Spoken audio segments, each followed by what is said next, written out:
Rodolfo Franco presenta Diálogo Franco. Porque la noticia hay que analizarla, encontrando las diferentes versiones en un diálogo franco, con el periodista y analista político Rodolfo Franco. Y si lo dice Rodolfo Franco, es porque es cierto.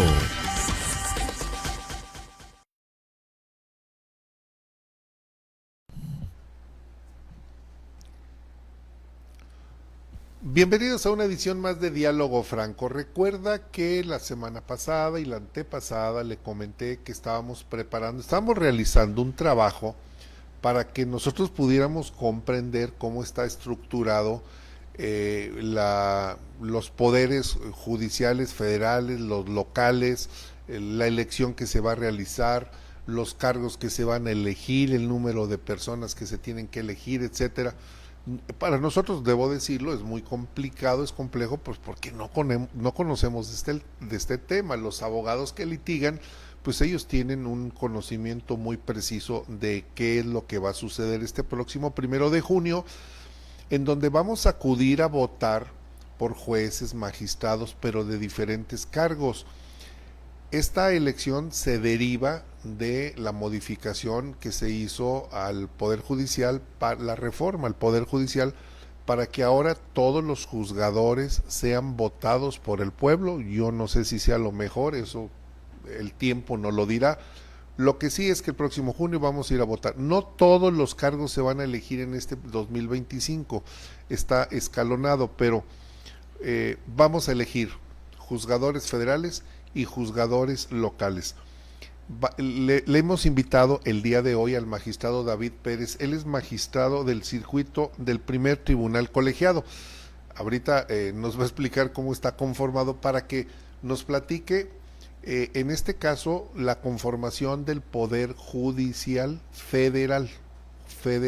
Ojo, hay jueces locales que se llama, que es el ámbito fuero común, y luego hay otros que son los jueces, los juzgadores del ámbito federal, delitos federales. Por ejemplo, si lo detienen con una pistola, con una determinada cantidad de droga, si lo agarran con huachicol, si hay daños a la propiedad federal, todos esos son parte de los delitos federales. La delincuencia organizada es delito federal. Cuando hay un robo, cuando hay un homicidio, son delitos del fuero común, es decir, los juzgan los juzgadores locales. Entonces, es más o menos para que entendamos cómo está conformado.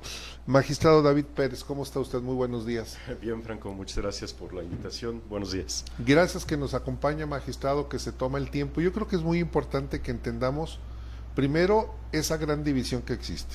Correcto. Lo federal y lo local. Creo que más o menos con pequeños ejemplos se puede entender. Los delitos federales son de otro ámbito, por ejemplo, ¿estoy en lo correcto? ¿El huachicol? Sí, delincuencia organizada. Delincuencia organizada, acopio de armas, la aportación de armas exclusivas para el ejército y las Fuerzas Armadas. Las Fuerzas Armadas. ¿Qué otros delitos, por ejemplo, son del ámbito federal?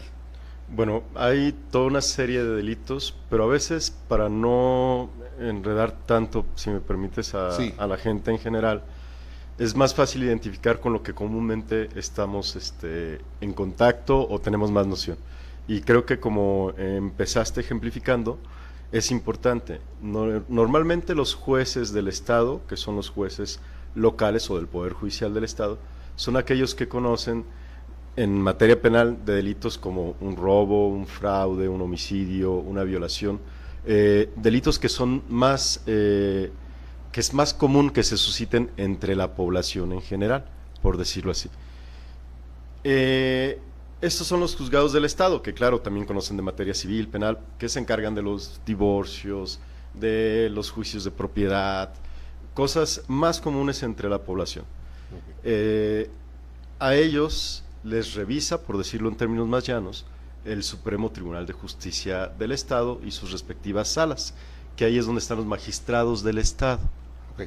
Si un juzgador, un juez, voy a poner un ejemplo, hay un divorcio, que es lo más, creo que son los casos de juicios que abundan, ¿no? Más comunes. Más comunes.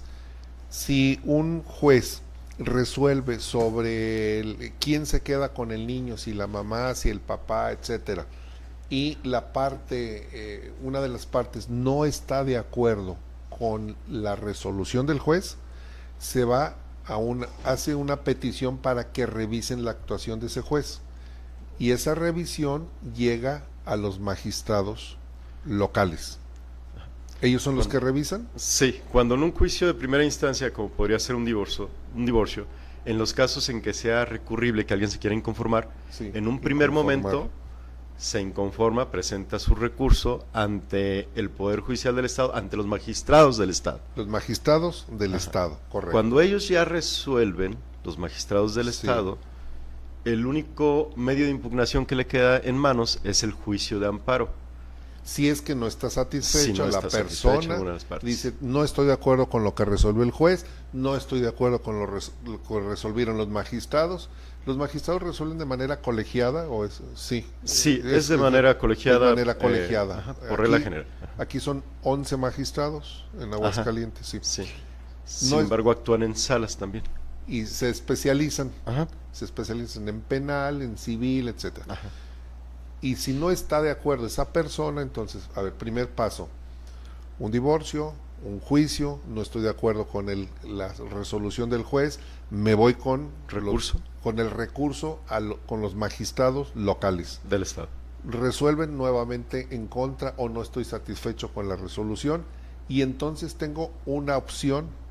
Que es el juicio de amparo directo en estos casos. El juicio de amparo, y ese juicio de amparo, ¿a dónde se va? Es del que conocemos los magistrados de los tribunales colegiados de circuito del Poder Judicial de la Federación. Ahí ya se va con magistrados federales. Así es. Es otro poder que dice, voy a revisar a ti, juzgadores locales, tu actuación. Esa es una parte de la función que ustedes tienen. Sí, básicamente es una de las funciones principales de las que tenemos en los tribunales colegiados, además de tener otra función que es revisar las sentencias de los jueces de distrito en materia federal. A ver, entonces me estaciono en lo local. Todo lo que en lo local no se ha resuelto satisfactoriamente, puedo acudir a la federación. Sí, a través del juicio de amparo. A través del juicio de amparo. Protección de derechos humanos. La protección de los derechos. Y ahí se revisan, ¿siempre será con un magistrado? Si es sentencia, permítame a lo mejor explicarlo de otra forma. Sí. Cuando usted va a un juicio, no está conforme con los resultados en el juicio, como dijimos ahorita, un juicio de divorcio, tiene la segunda instancia, que es en la competencia de los magistrados locales, y la única opción que tiene posterior es el amparo directo en contra de sentencias que conocen los magistrados del Tribunal Federal. Pero el Poder Judicial de la Federación no solo revisa sentencias. El Poder Judicial de la Federación en el amparo tiene dos vías, una que llamamos amparo directo, que es esto, el juicio de amparo en contra de sentencias, y otra que llamamos vía de amparo indirecta, que esa es la que conocen los jueces de distrito federales, que es contra actos de autoridad, cualquier autoridad que no sea sentencia definitiva. Ellos conocen en un primer momento. Por ejemplo, si le ponen una multa arbitraria, clausuran un negocio arbitrariamente, hay una detención ilegal, son supuestos en los cuales procede. Promueve un juicio de amparo. Para la defensa de sus derechos humanos. A ver, voy a poner un ejemplo, porque creo que es importante que vayamos ejemplificando. Me están cobrando me aplicaron una multa en una carretera federal y no se acreditó, por ejemplo, que yo iba a exceso de velocidad. Digo, es alguna simpleza, pero para poder ejemplificar. Sí. Promuevo un amparo, o un recurso en contra del pago de esa multa. Siempre para llegar al amparo tendrá que agotar los medios de defensa ordinarios, pero para no complicarlo y hacerlo algo más sencillo. Suponiendo que todo eso no se resuelve, me voy a un amparo. A un amparo, en este caso podría ser de autoridad administrativa que vaya a amparo indirecto y conoce el juez de distrito. Es un juez de distrito. Ahí ya llega un juez en el Poder Judicial Federal. Si ese juez resuelve contrario a lo que yo estoy pretendiendo, entonces se va con ustedes, los magistrados. Usted puede recurrir en revisión y conocemos los magistrados federales. A ver, para entender lo que es un magistrado, yo he escuchado los famosos tribunales de alzada. ¿Los tribunales de alzada son los magistrados? ¿Es algo superior? Digamos que es así, es una segunda instancia. Somos los jurisdiccionalmente superiores a otros órganos. A ver, si lo pongo, si hago esta analogía con, perdón, magistrado, que sea tan reiterativo, pero es que no, al contrario, pues, la sociedad no le si los que estamos en los medios de comunicación, que estamos más en contacto con situaciones de este orden, nos cuesta trabajo comprender. Esto sería como si un maestro de un salón incurre en algo impropio, no es un buen catedrático, etcétera, y entonces el caso llega al director. Okay. Y el director dice, a ver, vamos a revisar, porque ya se quejaron del maestro, y entonces el director resuelve sobre el comportamiento jurídico, si lo resolvió correctamente o no, y es lo que ustedes hacen, los magistrados. Digámoslo de alguna forma, sí. Sí, claro, más o menos para hacer una analogía. Entonces, lo que vamos a elegir este 1 de junio, en el caso del Poder Judicial, aquí es a donde quiero llegar, en el caso del Poder Judicial, se van a elegir magistrados. Magistrados de circuito. De circuito. Ahora, vamos a estacionar nosotros ahí. Magistrados de circuito. ¿Qué es un circuito? Es el área territorial en el que conocemos los asuntos nosotros magistrados que estamos en Aguascalientes.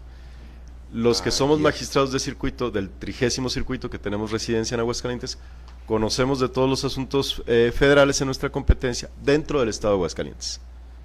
El 30º circuito revisa solamente territorio de Aguascalientes. Del estado de Aguascalientes. Del estado de Aguascalientes. Sí, así es.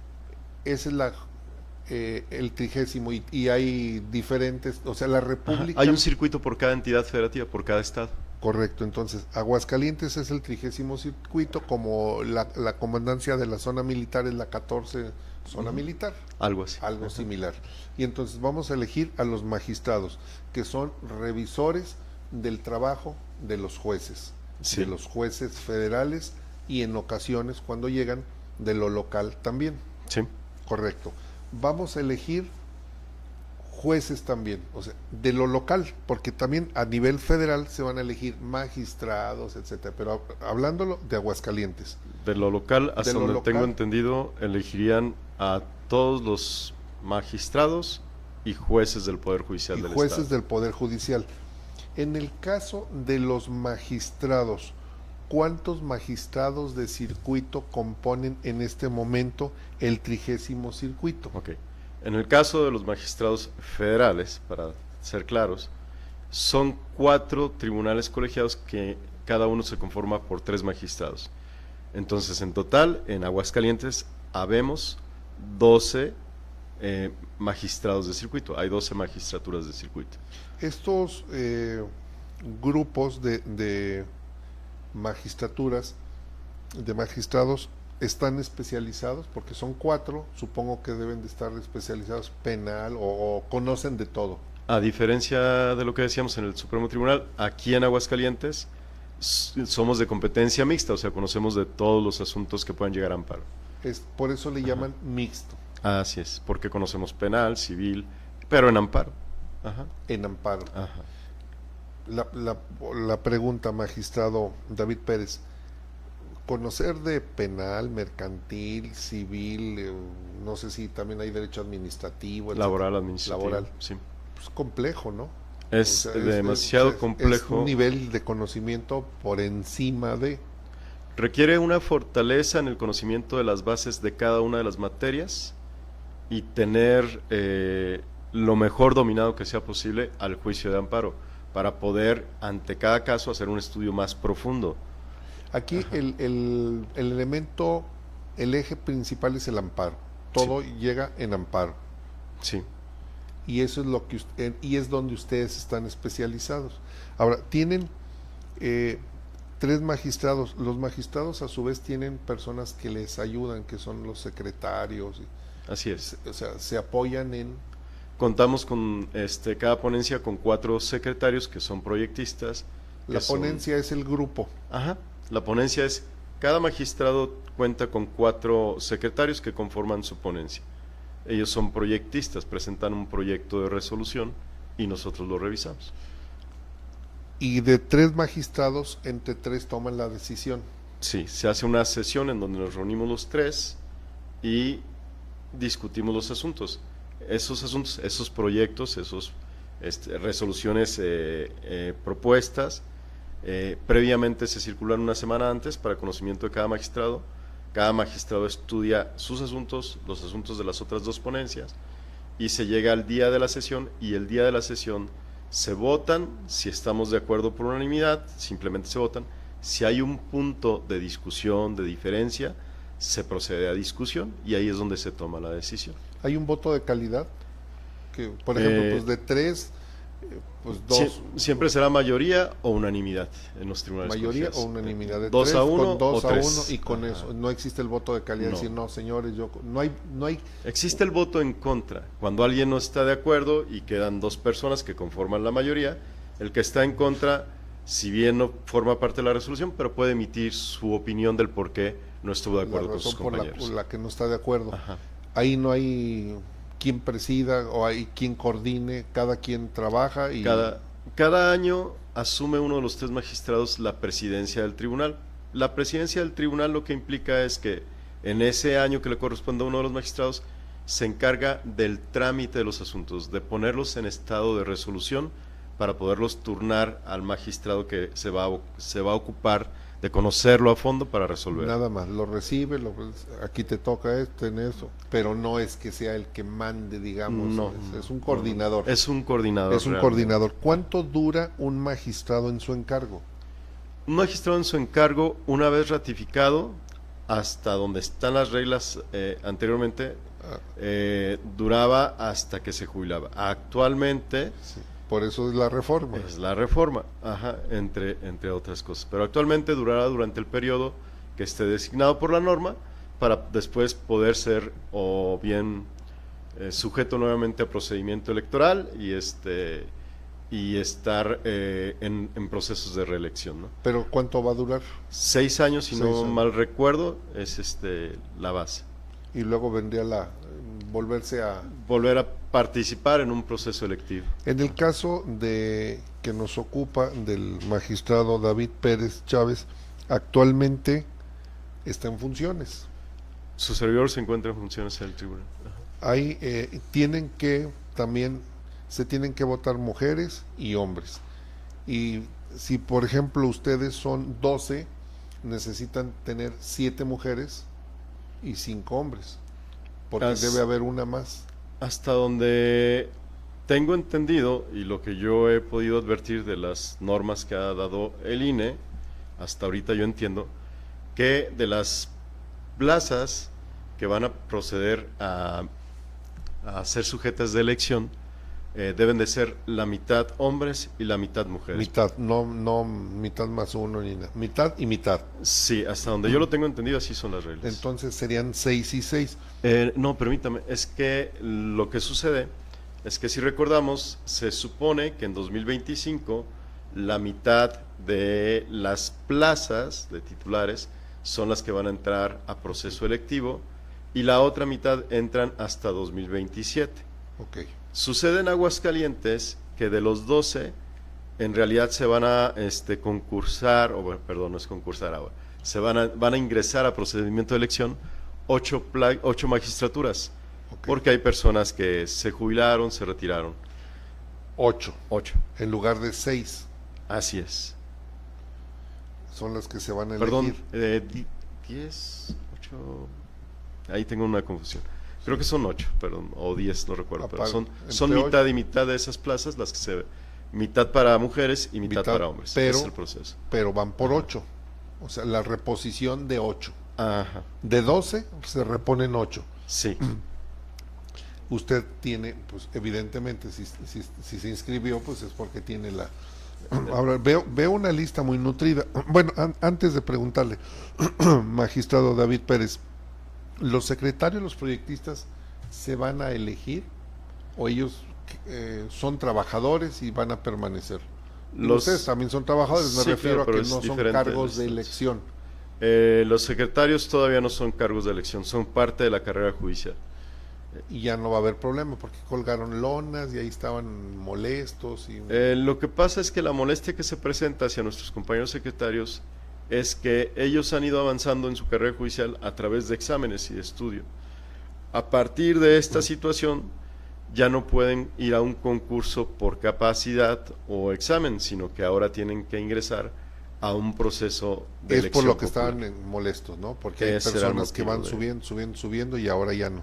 Me está preguntando Juan Gutiérrez, Rodolfo, ¿cuánto tiempo dura un magistrado en el cargo? Bueno, lo acabamos de decir, va a durar 6 años a partir de esta reforma al Poder Judicial. 6 años. Antaño era hasta que se jubilaban.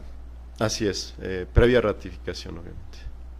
¿Cómo previa ratificación? Sí, es que cuando usted era electo, cuando usted designado, llegaba al puesto de juez o de secretario magistrado, pasaba un periodo de 1 año en donde estaba sujeto a prueba, digámoslo así. Si pasaba la prueba, se quedaba. Se ratificaba y solo por causa grave era que podía ser retirado de su encargo. Lo que estoy viendo, magistrado David Pérez, es que la lista está nutrida de candidatos. A ver, de mujeres hay 12 personas, de las cuales de 12 hay 1, 2, 3, 4, 5 externos. O sea, 7 trabajan actualmente en el Poder Judicial. Y en el caso de varones, no, pues la lista son 27.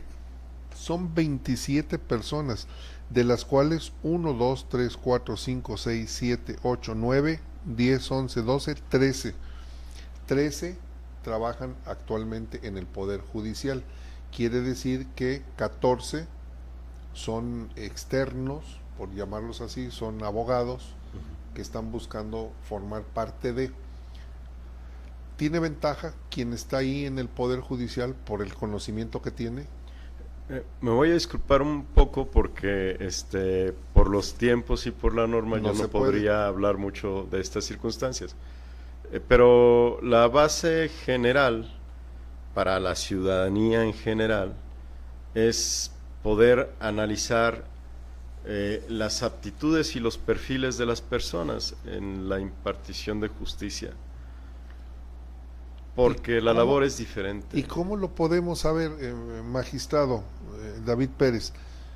¿Cómo lo podemos saber? ¿Cómo puedo saber yo si el señor fulano, sutano, perengano es un buen juzgador?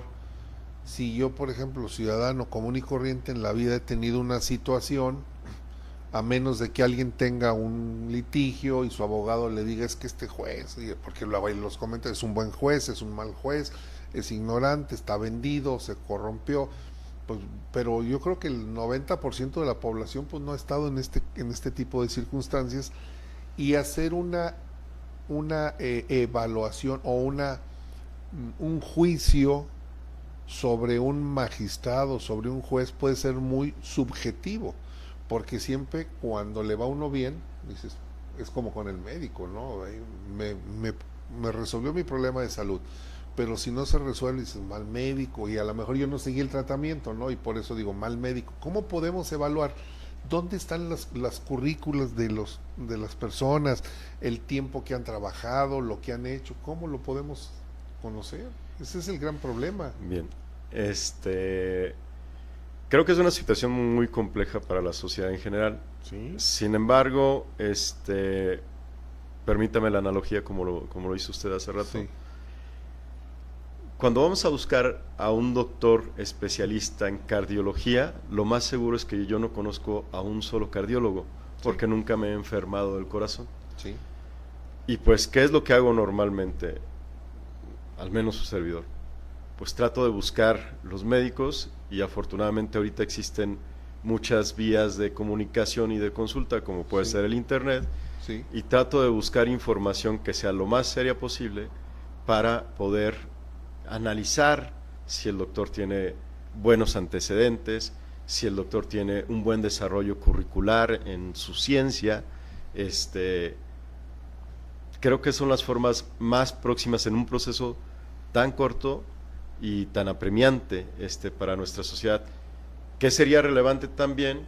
Pues que medios de comunicación u otros organismos empiecen a difundir información sobre las personas posibles candidatas, o esperar a los tiempos para hacerlo, ¿no? Pero lo principal creo yo que es tratar de informarnos. Sé que es un proceso muy difícil.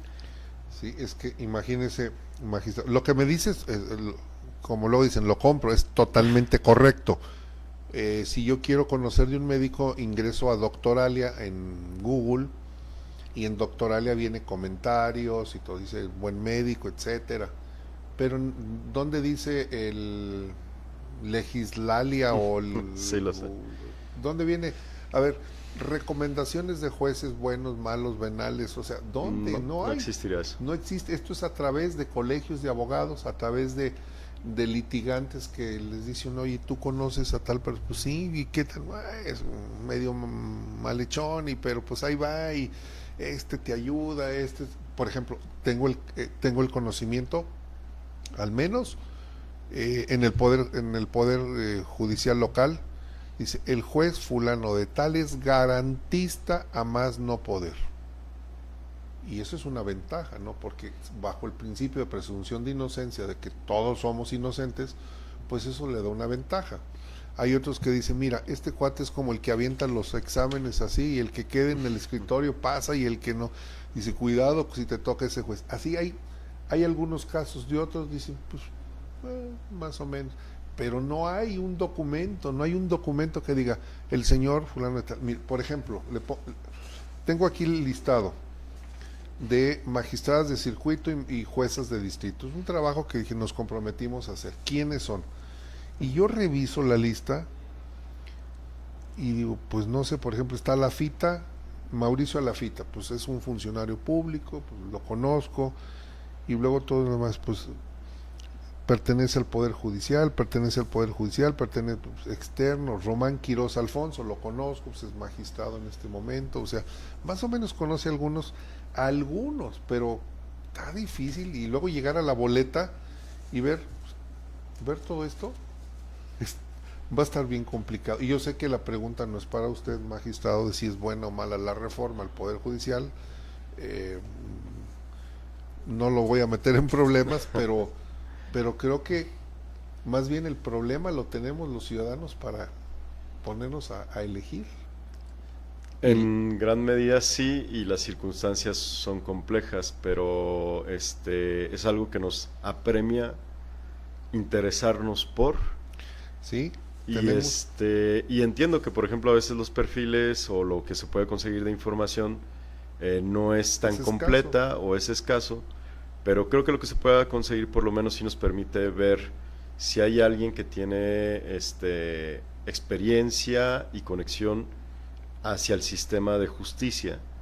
Sí. Si es alguien, digámoslo así, si me quiero operar y tengo un doctor que es un gran investigador, pero no tiene en su palmarés la práctica de la cirugía, pues bueno, ya valdrá mi juicio de saber hacia dónde voy. Si voy con él o no. Sí. Yo, por ejemplo, me orientaría, esto no lo sabe el elector, y nosotros lo vamos a publicar, es lo que vamos a hacer a partir de la próxima, bueno, en esta semana y la próxima, porque hemos hecho tablas y determinando dónde trabajó uno, otro, etcétera.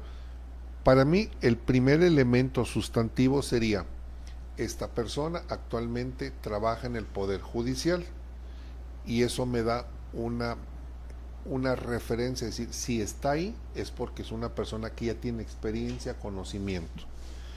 Pero luego me voy al otro tema, que es lo político. La presidenta CONA, Claudia Sheinbaum, y el anterior, el que anda escondido, López Obrador, dice, el Poder Judicial está corrompido. Y generalizan, esos jueces. Es más, ahora el argumento de la entrega de 29 capos a Estados Unidos, dicen que porque estaban los jueces a punto de liberarlos, y para no tener riesgo los mando a Estados Unidos, como si no pudiéramos hacer aquí nada con nuestros delincuentes, en fin.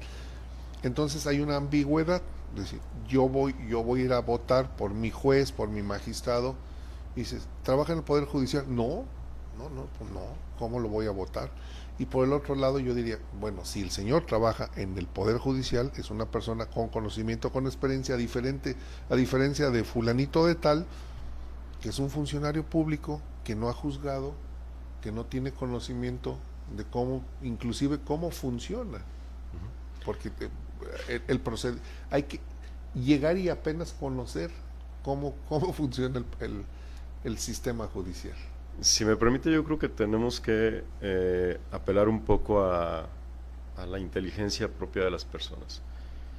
Estoy consciente de que hay un discurso muy fuerte de señalamiento de corrupción hacia el Poder Judicial de la Federación. Injusto, me parece. Sí, pero no encontramos hasta el momento ninguna declaración en donde diga, aquí están las pruebas, aquí está la sentencia, no los hay. Aquí condenamos a un no juez. Los hay, no las Entonces, hay. No por lo menos de los que ellos dicen.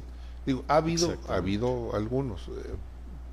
Pero vamos, yo voy a partir de que a lo mejor es una base de desconocimiento y que alguien de buena fe está queriendo decir que hay una corrupción en el Poder Judicial. Pero creo que hay un desconocimiento porque no ha logrado materializar ese discurso los casos en donde se ha acreditado esa supuesta corrupción. Entonces creo que la inteligencia natural de cada quien nos debe llevar a comprender qué es una realidad y qué es un discurso político. Sí, y aquí hay algo muy importante para ustedes que nos están escuchando y nos están viendo. Ahorita doy lectura a los comentarios, hay bastantes comentarios. Cuando un juez va a juzgar, les voy a decir cuál es el procedimiento. Como ofendido, si a mí me despojan de un terreno, voy ante la persona a denunciar allanamiento de morada, etcétera, voy ante el Ministerio Público. Si ese Ministerio Público no integra correctamente la documentación, la manda al juez, pues el juez le va a decir, pues no, señor, aquí no hubo nada. O el caso de los ladrones, ¿no?, que es lo más recurrente. Llegan el ladrón, a ver, el primer respondiente, el policía, entrega su parte, el Ministerio Público flojeroso integra la documentación, la manda, vamos con el juez, que le llaman, ¿qué?, de oralidad, juez de oralidad, sí. Juez penal. Lo llevan al juez, revisa el juez, dijo, discúlpame, pero pues yo no voy a poder, no puedo vincular a proceso, que es el término, vincular a proceso a este señor, porque no hay elementos. Entonces, ese juez está liberando los rateros, pero no nos hemos puesto en ese discurso, porque es un discurso de odio y descalificación de que todo el Poder Judicial está corrompido. No se han puesto a revisar ni han dicho absolutamente nada de las fiscalías, donde los ministerios públicos, y no todos, algunos, integran mal las carpetas, y donde algunos policías, no todos, son flojos, ignorantes o corruptos, porque se ponen de acuerdo con el ladroncillo y te veo después, y entonces la culpa es del juez, y entonces estamos culpando a los jueces de algo que de inicio estuvo mal. Y me vuelvo a la analogía, si yo voy a operar una persona y le digo, por favor, dígale al paciente que se haga sus análisis clínicos, y resulta que el señor era diabético, hipertenso, y lo opero y casi se me muere el señor, y andan culpando al médico por tarugo. Espérate, pues es que este laboratorio falló, hicieron malos análisis. De hecho, debemos de advertir que una de las protecciones hacia el ciudadano es que tengas jueces que sean capaces de que ante una acusación distinguir cuál está sustentada probatoriamente, fácticamente, que sepamos que realmente hay elementos para que se le pueda culpar a alguien. Eso se llama principio de presunción de inocencia, sí, y es un principio que está universalizado en el derecho, al menos en la mayoría de los países, y es una protección para nosotros como ciudadanos. Si me permites robarte así un poquito de tiempo, yo he tratado de transmitir una idea para que podamos tomar conciencia como sociedad. Es cierto que el Poder Judicial, en este caso de la Federación, que es donde yo laboro, somos uno de los 3 poderes del Estado. pero vuelvo a insistir en este planteamiento. A diferencia de los otros dos poderes, que se elige a quien los representa, presidente, legisladores, ellos una vez electos actúan en su función por sí solos. Los juzgadores no. Los juzgadores estamos previstos para actuar con base en la demanda que usted, gobernado, presenta. En el caso del juicio de amparo, en la demanda que el gobernado presenta para decir: me están afectando a mis derechos humanos, propiedad, vida, salud, etcétera. Y en base a este planteamiento del gobernado, es que entonces el juzgador de amparo puede actuar, y actúa como instrumento o herramienta de poder del propio gobierno, del propio gobernado. El gobernado es quien insta al poder judicial de la Federación. El Poder Judicial de la Federación no actúa haciendo políticas por sí, actúa a través de la defensa que ejerce el gobernado, y nosotros somos ese instrumento que previó la Constitución para que usted, como un individuo normal y corriente, pueda, aún ante un acto del Ejecutivo, del Legislativo, del propio Poder Judicial, detener esa injusticia que vulnera sus derechos humanos. Esa es la relevancia para el gobernado de este poder, porque en realidad es una forma de ejercer el poder por el pueblo mismo. Y si decimos que la democracia es eso, el ejercicio del poder por el pueblo, una de las formas más directas de hacer ese ejercicio es a través de que el gobernado pueda acudir al Poder Judicial de la Federación. Recurre y entiendo lo que me dice magistrado David Pérez. Las leyes las hace el poder legislativo, uno de los tres poderes. Ellos quitan y ponen y modifican los artículos, les agregan. La Constitución ya la modificaron, creo que nunca había sufrido tantas modificaciones como en el sexenio pasado. Lo que está sucediendo es terrible. Bueno, ellos son los que determinan lo que ustedes van a juzgar, y por otro lado el Ejecutivo es el que puede llegar a cometer actos en contra del ciudadano. Y lo que ustedes hacen es precisamente eso, con los elementos que tú me das, legislador, y en contra del abuso que tú cometiste, yo voy a equilibrar, voy a tratar de equilibrar y procurarte justicia ante un presunto abuso. Lo reviso, y si hay un abuso te voy a sancionar. Pero lo que estamos viendo, lo entiendo, lo que estamos viendo es que como que el Poder Ejecutivo lo que quiere es someter a este poder juzgador para que no sea tan agresivo con ellos. Eso es lo digo yo, eso lo pienso yo, porque lo están sometiendo finalmente. Yo no sé si sea bueno o malo, pero creo, porque el tiempo nos dará la razón. Me parece que lo mejor que existía era esa carrera, ¿cómo le llaman? Carrera judicial. Carrera judicial. Ajá. Las personas que ingresan se van capacitando, pasan años para llegar a ser un magistrado, para llegar a ser un juez. Se acabó.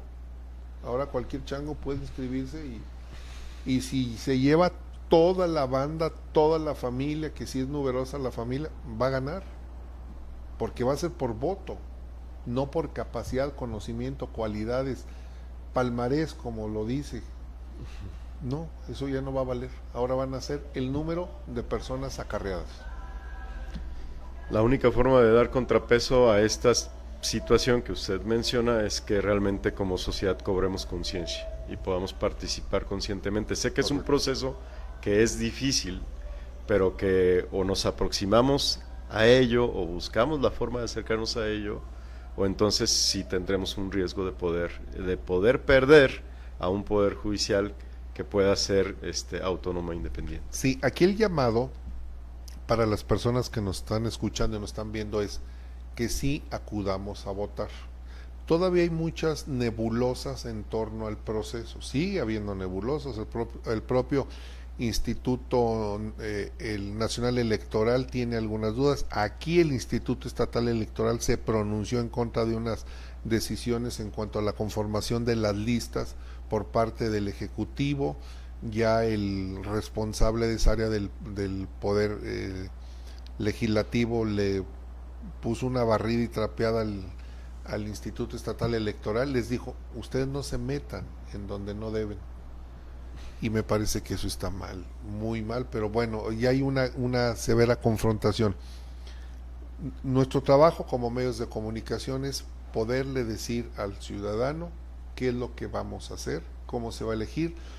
Nuestro compromiso es, como lo publicamos ayer, sí, ayer lo publicamos, en el caso de lo local, lo que vamos a elegir, y son 63, me parece que son 63 personas. Aquí está un poquito más, no disperso, sino son más cargos los que se van a elegir, magistraturas del Supremo Tribunal de Justicia Local, de disciplina judicial, en materia civil, familiar, mercantil, mercantil oral y mercantil tradicional, materia penal, materia laboral, materia mixta y juzgadores de Centro de Justicia Auxiliar.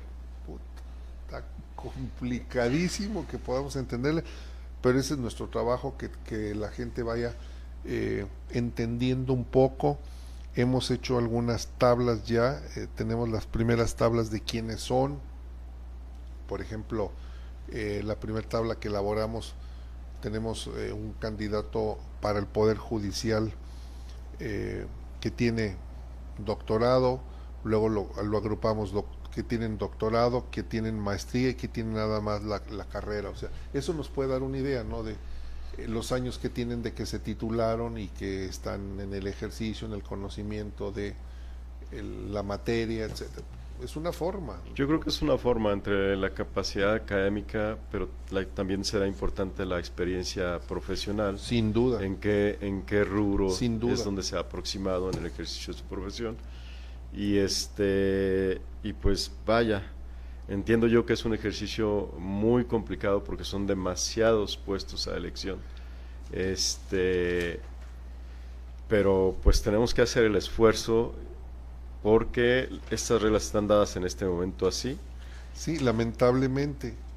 Créamelo, magistrado, en el trabajo que hemos estado haciendo, ese día que estuvimos trabajando, terminé con dolor de cabeza, porque me costó mucho poder comprender y asimilar cómo está todo separado. Por ejemplo, a ver, nada más, no voy a decir el nombre, pero suplente del diputado fulano de tal, titular de la dirección general en una dependencia, hijo de fulanita de tal, directora de tal lado, directora de administración y finanzas en una dependencia, coordinadora de las casas de fulano de tal, dices, puta, van a ser las juzgadoras. O sea, no estoy en contra de la persona, pero ¿dónde es?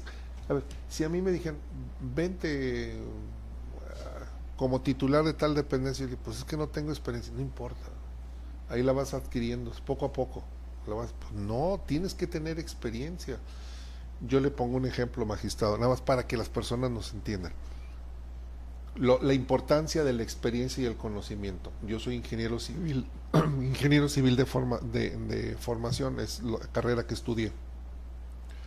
Uno de los trabajos que tuve hace algunos años en Ciudad de México fue en la central de abastos, la que hoy conocemos, un monstruo de construcción. Yo trabajaba ahí como residente, yo era ayudante del residente, ni siquiera era el mero, era el ayudante del residente. Y los supervisores que teníamos, eran ingenieros que por lo menos tenían 20 años de experiencia, por lo menos, digamos, haciendo como la analogía, serían como los jueces. Ellos supervisaban nuestro trabajo como constructores, ellos nos supervisaban y por lo menos tenían 20 años de experiencia. Y de verdad, mis respetos para los señores, con una experiencia, un conocimiento, con la practicidad de decir, no lo hágalo así y no va a tener problemas. Ahí está la obra. A ver, los estacionamientos, las azoteas son estacionamientos para el público, o sea, una obra gigantesca. La experiencia es fundamental, el conocimiento, porque la mayoría de ellos tenían conocimiento, por ejemplo, en estructuras, en obras de esa magnitud. Claro. No habían hecho casas de interés social, habían hecho obras, la mayoría venían de construcciones del metro, grandes obras. Y entonces no estoy en contra de la persona, bueno, tienen derecho, todos tenemos derecho, pero ¿qué puede hacer una de juzgadora, una directora del área de administración de una dependencia? Pues no tiene el conocimiento, no tiene la experiencia. Por eso yo digo, en el caso de ustedes, en el Poder Judicial, yo lo primero que haría es irme por a ver, ¿actualmente pertenece al Poder Judicial? Sí, por ahí me voy, no hay otra. Y agregaría su nivel de estudio, no solamente la experiencia. No es lo mismo tener un doctorado que nada más tener una maestría o nada más tener una licenciatura, porque los años de estudio también cuentan mucho, suman. En ocasiones es la experiencia, me queda claro, pero también los niveles de estudio. Tenemos el caso de una persona que tiene 6 meses de haber concluido la licenciatura y ya está anotado, y me dicen, ¿y sí va a ser? Porque es una de las piezas de Morena para en lo local. Entonces dices, pues ni modo, pues eso es lo que ellos quieren. La recomendación, como me dice magistrado, es estar consciente. Yo creo que la recomendación es estar consciente de qué se trata esto, analizar cuál es la experiencia, cuáles son los estudios, pero también es cuál es la aproximación en el ejercicio profesional al sistema de justicia, a los juzgados, a los juicios. Me parece importante tener como elementos claves de evaluación estos aspectos, y volvemos a insistir, en cualquier profesión hay que apelar un poco a la intuición que tenemos todos. En cualquier profesión voy a buscar a quien no solo me presente los títulos, que puede ser un elemento, puede tener todos los doctorados, pero nunca haber manejado. Exactamente. La aproximación a la experiencia, al sistema de justicia, al ejercicio de la profesión ante los juicios, creo que es algo relevante. Además, obviamente, de todos los factores que evaluará libremente la población, pero creo que lo más importante serían es esos elementos. Sí. La aproximación al sistema, a la impartición de justicia y los niveles académicos. Lo que dice es cierto, magistrado David Pérez. Hay ratones de biblioteca, hay personas que tienen maestrías, doctorados, 2 doctorados, 5 maestrías, 2 carreras, pero no han pasado de dar clase. Y la docencia no es la impartición de justicia, no es ser juzgador. Es un elemento diferente. Es totalmente. La academia es un mundo muy respetado. El ser juzgador es otro mundo, también muy respetable. Son 2 cuestiones diferentes. ¿Me permite, magistrado, dar lectura? Tenemos claro.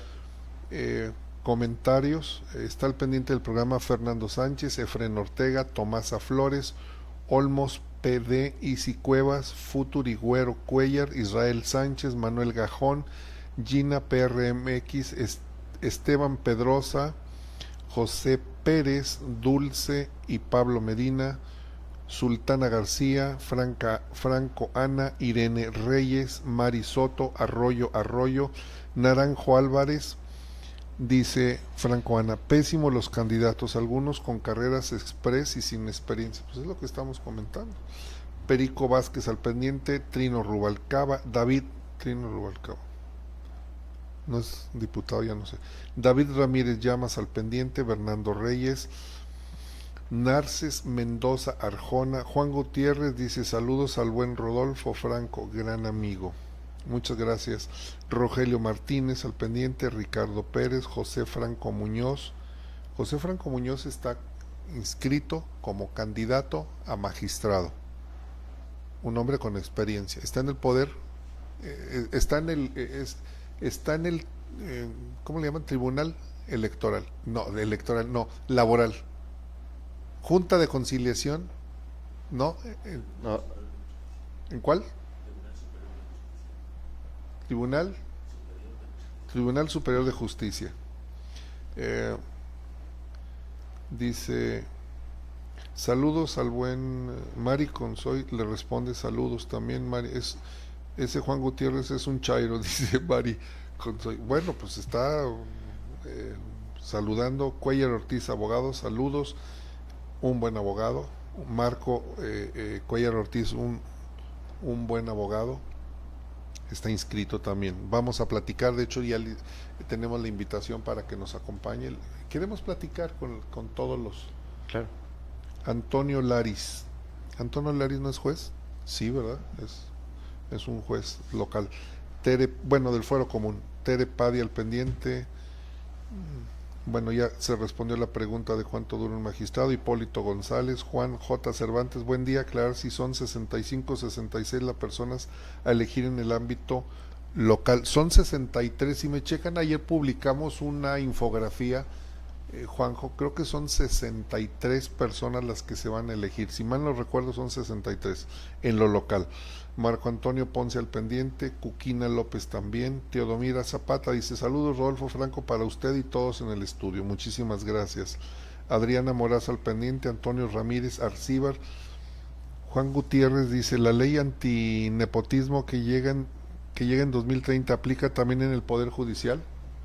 Buena pregunta. La reforma traía la premisa originalmente de que en el Poder Judicial no estaba incorporada. Incluso creo que en la exposición de motivos que se hacía, se distinguía la diferencia entre los poderes ejecutivos, legislativos y el Poder Judicial, y se refería a ciertas condiciones que diferencian uno de otro poder. Y creo que por eso no fue incorporado. No está incorporado, entonces no aplica. Checos Quesada al pendiente, Alba Rodríguez, Jasper RMC, Sergio Armando Checo al pendiente, Licaraiza Araiza está al pendiente. Pues es que hay algunas, no hay algunas, hay dudas, pero el trabajo de nosotros es eso, ayudar a las personas a que entiendan quiénes son, qué es lo que van a hacer a la hora de ir a votar. Insisto, aquí están, aquí tenemos ya nuestra carpeta de trabajo, aquí está, para que la vayamos, 63, me confirman, son 63 personas las que se van a elegir a nivel local, y en el federal, me comenta el magistrado David Pérez, van a ser 8 magistrados y de juezas y jueces. No tengo el número exacto para no decir mentira. Pero en el caso de juezas están inscritas para ser candidatas 7, o ya son candidatas 7 y 17 varones. Ajá. En el caso de los varones, para los magistrados es donde más hay, 27. Es una buena... Pues, qué bueno que haya candidatos, ¿no? Malo que no hubiera. Por ejemplo, en los magistrados, en lo local, pues ya está bien determinado, porque pusieron en la lista a los que van a ser, no hay más. Pero bueno, ese es otro tema, ese será otro tema que luego lo vamos a comentar. Magistrado David Pérez, algo que usted quiera comentar, algo que quiera agregar. Muchas gracias antes que nada por permitirme estar aquí, y creo que la invitación es esa, a tratar de interesarnos por conocer cuáles son los perfiles, saber que para ser juzgador no basta el simple estudio realizado de una materia, entender que la complejidad en este circuito es que no se aborda una sola materia, sino se abordan varias. En la especialidad de amparo, me queda claro, saber que la gente que está incluso en carrera judicial, o que estaba en lo que antes conocíamos como carrera judicial, ha desarrollado diversos estudios y diversos grados de estudios dentro de esa carrera judicial, que son especializados propiamente hacia la impartición de justicia. El interés de la sociedad sobre conocer los perfiles va a ser muy importante, porque en efecto es una elección muy complicada, y si no logramos despertar el interés de nosotros hacia conocer quiénes son todos aquellos que estén inmersos en este proceso de elección, podemos tener el riesgo de perder tribunales que puedan ser imparciales y profesionales. Sí, yo creo que aquí vale la pena que quienes enviaron sus listados, el Poder Ejecutivo local, Palacio de Gobierno, el Poder Judicial Federal no, el Poder Judicial local, la oficina del doctor Juan Rojas, y el legislativo, es decir, los diputados, envíen, suban, publiquen los currículum de cada una de las personas que ellos postulan. Creo que están obligados, es lo menos que pueden hacer. A ver, yo puse a fulano, propuse a estas personas porque este es su currículum. Creo que lo vamos a solicitar. Carajo, por lo menos díganos por qué los estás proponiendo, ¿no? A fulano de tal, ¿cuál es la razón por la que lo subiste a la contienda? En algún momento del proceso, en lo que hasta ahorita está previsto, el INE tendrá una página y publicará o dará espacio para publicación de los perfiles. No, al menos yo no conocemos todavía con claridad las reglas sobre esto, y la pregunta también es sobre los tiempos, ¿no? Si los tiempos permitirán conocer. No lo han dicho, ni ellos saben. A ver, yo lo que digo, publica ponlo ahí, fulano de tal, dale clic y ahí sale su currículum, su experiencia, etcétera. Van a tener tiempo, no han determinado si van a hacer campaña, no van a hacer campaña, si pueden ir a los medios de comunicación, no pueden, si tienen la posibilidad, no sé, de hacer una campaña en Facebook, 5,000 pesos, conóceme, soy fulano de tal, no lo han dicho. Hay una total incertidumbre, y luego existe el riesgo de que, a ver, en el caso de nosotros queremos invitar a un determinado número de aspirantes y luego los vayan a sancionar porque no hay reglas. Hasta ahorita no hay reglas, y luego sale la regla posterior y dice, es que ya anduvo en tal fecha haciendo campaña y pues eso es ilegal y va para afuera. Pero pues si no hay reglas. Sí, por lo pronto lo único que se conoce con mayor certeza es el inicio de periodos de campaña, que es a partir del 30 de marzo, y queda claro por las reglas que existen generales y determinaciones de los tribunales electorales que quienes estén en estos listados no pueden con anticipación llamar a voto. Entonces será normal que las personas que estén involucradas en este proceso pues se abstraigan de muchos comentarios. Por lo menos hacer comentarios, pero a ver, ese es el otro tema. Nosotros como medio de comunicación podemos invitar a parte de las personas que vengan aquí, ¿no? En tanto no se evoque hacia el voto o se pida un voto en especial, en el análisis en concreto de lo que es la reforma, el proceso de elección. ¿Y quién eres? A ver, yo lo primero es, ¿quién? A ver, di a la gente quién eres, por qué te inscribiste, qué méritos tienes. Y creo que si se puede, bueno, creo, lo sabemos. En ese punto se está en una línea muy delgada, sí, en donde se puede incurrir en un momento dado en algo que no se debe decir. ¿En su caso? Hay muchas cosas que yo no he podido responder o contestar, precisamente por la prudencia que debo de tener hacia el cargo que ocupo y la situación en la que nos encontramos. Exactamente, pero bueno, en términos generales, por eso hemos podido hablar de qué se requiere para ser juzgador, por lo menos en términos generales. Mal, porque pues no, como luego dicen, nos dejan en estado de no de indefensión, de publicitar lo que está sucediendo. Luis José González López al pendiente, Yaja DMS Chavarría al pendiente, Brandon Ventura, Licaraiza, Araiza, Sergio Armando Checo, ya lo había comentado. Magistrado, muchísimas gracias. Magistrado David Pérez, muchísimas gracias que nos acompaña, y yo espero pues que al final la gente razone, reflexione, primero que acuda a votar, segundo que reflexione y analice cuáles son los mejores perfiles por los que va a acudir a votar, y tercero pues que tengamos al final un resultado positivo de esta reforma que ha sido inclusive cuestionada por el señor que está mandando en este momento en el mundo, Donald Trump, que dice, con esa reforma al Poder Judicial no vamos, no por el tratado del TEMEC, conocido Tratado de Libre de Comercio, ¿qué? Sí, TEMEC, ahora se llama TEMEC, pero bueno, no sabemos. Por lo pronto, 1 de junio, bueno, 30 de marzo comienza, son tiempos diferentes para lo federal que para lo son menores días. Sí, para el proceso local. Para el proceso local, y por lo pronto es el 1 de junio, vamos a tener que acudir a votar. Nosotros vamos a estar publicando, vamos a estar dando, pues si no le gusta a usted esto, pues ni modo, pero tenemos que estarlo publicando, dando a conocer los nombres, los listados, y ya que la gente decida. Al final de cuentas es decisión de la gente. Lo que nosotros hacemos es poner en común el conocimiento que nosotros tenemos. Eso es así de simple. Yo creo que es importante proporcionar información, y es loable la actividad que hacen los medios cuando se proponen hacer esto, de dar a conocer a la gente qué posibilidades tiene. Así es. Muchísimas gracias, magistrado David Pérez. Gracias a ti, Franco, muy amable. Y a usted que nos está escuchando, le recuerdo que el día de mañana a las 9 estamos con José Luis Morales en la Mesa de la Verdad. Hay bomba, se lo anticipo, mañana hay bomba. Traemos una bomba, mañana la vamos a dar a conocer.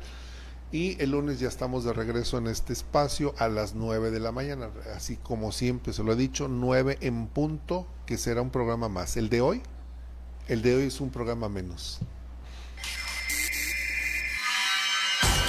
Así fue como analizamos las diferentes versiones que dieron origen a la noticia, en un diálogo franco. Lo invitamos a seguir en sintonía de Diálogo Franco, con el periodista y analista político Rodolfo Franco. Y si lo dice Rodolfo Franco, es porque es cierto.